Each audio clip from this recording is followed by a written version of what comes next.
Okay, you guys ask me a lot what I do, how I do it, because I keep talking about how I don't carve things from wax, that everything is made from scratch, that it's made from my silver.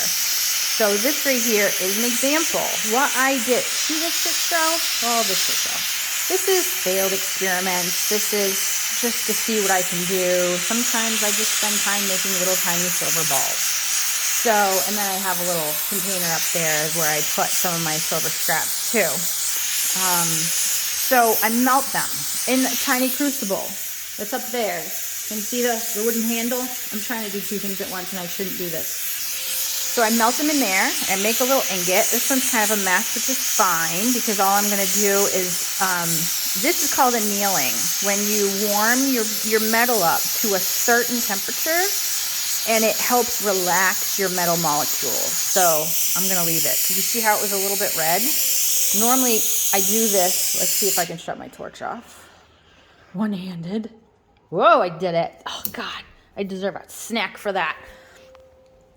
I have Plants vs. Zombies in the background. I do too many things at one time. Okay, let's shut that off. Focus. So this wanted it to relax / anneal. Because what I do is take it when it cools off. I've already done it once, rolled it through my rolling mill a couple of times, and then it gets thinner. So you roll it through maybe 4 times, get it a little bit thinner, a little bit thinner. It's not much thinner. This takes forever.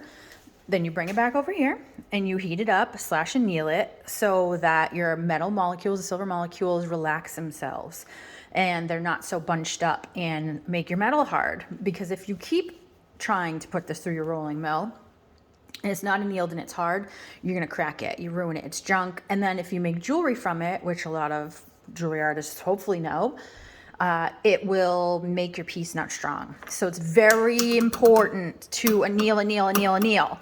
So get it hot, let it cool for a little bit. So once it gets cool, I shouldn't have quenched it. Don't do what I do, kids. You take it and you put it in your pickle bucket. See, this is your pickle bucket. Hold on, let me see if I can also do this one-handed. Don't put metal tweezers that are not copper near your pickle bucket. So what this does, this is just, I use just white vinegar and salt in mine, like table salt, because I try not to use chemicals on anything that I do. So copper will not, well, it will. That's why it starts to turn blue. You'll get copper oxides in there and it will turn it blue. But I got a couple of them going at once because what I want to do is thin these pieces of silver out enough so that I can get them pretty thin. And I want to make, this is going to be when I put it together. It will be, hold on, can we figure this out? I don't think so. Maybe, nope, we can. So if it's like this, sort of, pretend, oh gosh. All right, we're not gonna pretend. Yes, we are. I take it back. Well, when I do the 2 thin layers of silver, this is Mexican sunflower, which is a favorite of monarch butterflies. So originally I was going to put these guys in my mismatched hoops. I made 2 of them from the side because normally I make my butterflies so that they're flat so you see both wings, but I was going to do them 1 on each side. But then I was like, no, I'm going to do the fox instead. I keep changing my mind. But I want to make flowers, the Mexican sunflowers, and put them in a hoop or something of some sort and then add it to the butterfly. But I needed to make the flowers pretty big because my monarchs are pretty big. So the size comparison makes sense. So we're going to roll that silver out and make it really thin because it's going to be heavy if I don't.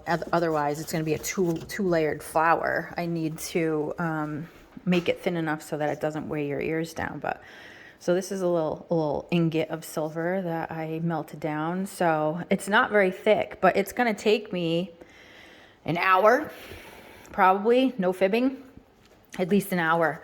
of heating, annealing it with my torch, putting it in the pickle, cleaning it off, rolling it a couple more times, bringing it over here, heating it up and annealing it, letting it cool, put it in the pickle bucket, clean it off. It always has to be dry because if you get any wetness or water on your rolling mill, then you create rust. So it's just like this whole circle, circle, circle, circle for a flour. That's for me to roll out enough silver that I can use to make a flour. And I think I'm gonna make 2 of them. So yeah, this is how I use my silver and make the pieces that we need. So we make little ingots and anneal it and squish it and roll it and takes forever.